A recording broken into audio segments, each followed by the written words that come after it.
Media के माध्यम से सरकार की ओर से एक विनम्र अपील करना चाह रहा हूं आंदोलन पर बैठे हुए छात्र बंधुओं से। सरकार की ओर से चर्चा के लिए हम हर समय तैयार हैं। सरकार के दरवाजे खुले हैं। This is a standing invitation to all our youth friends.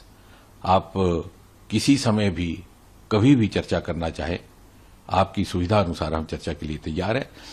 प्रत्येक विषय को लेकर के, आंदोलन के विषय को लेकर के और उसके साथ साथ जुड़े अन्य विषयों को लेकर के भी चर्चा के लिए सरकार तैयार रहेगी। और जितना समय चर्चा के लिए लाजिम होगा उतना हम देने को भी तैयार हैं। We do not stand on prestige, we never stand on Prestige.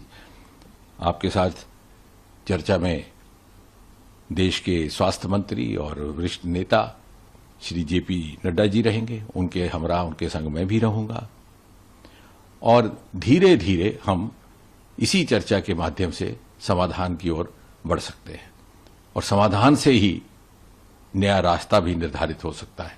जहां भी आप कहें, चाहे आप रेजिडेंस पर कहें नड्डा जी की, तो वहां भी चर्चा हो सकती है।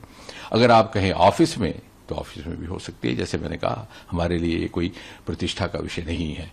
और श्रोताओं की जानकारी के लिए मैं ये भी कह दूं कि कल दोपहर से लेकर के आज दोपहर तक 4 मर्तबा हमारी ओर से औपचारिक तौर पर ऑफर जा चुका है, पेशकश जा चुकी है इन छात्र बंधुओं से, इनके प्रतिनिधियों से बातचीत करने के लिए, चर्चा करने के लिए। और प्रधानमंत्री श्री नरेंद्र मोदी जी स्वयं बहुत संवेदनशील है इस विषय को लेकर के। उन्होंने जैसे सुबह भी अपने कथन में कहा कि सर्वाधिक प्राथमिकता और इंपॉर्टेंस और महत्व वो देते हैं युवाओं के हितों को।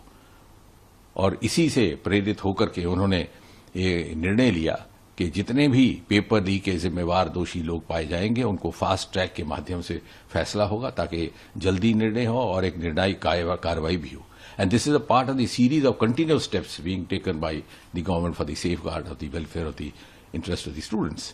और इसलिए मैं एक बार पुनः बड़ी विनम्रता से आपसे अपील करता हूं कि आइए, बैठिए, चर्चा कीजिए और इस परिस्थिति का समाधान निकालने का हम एक ईमानदाराना प्रयास कोशिश करें। धन्यवाद।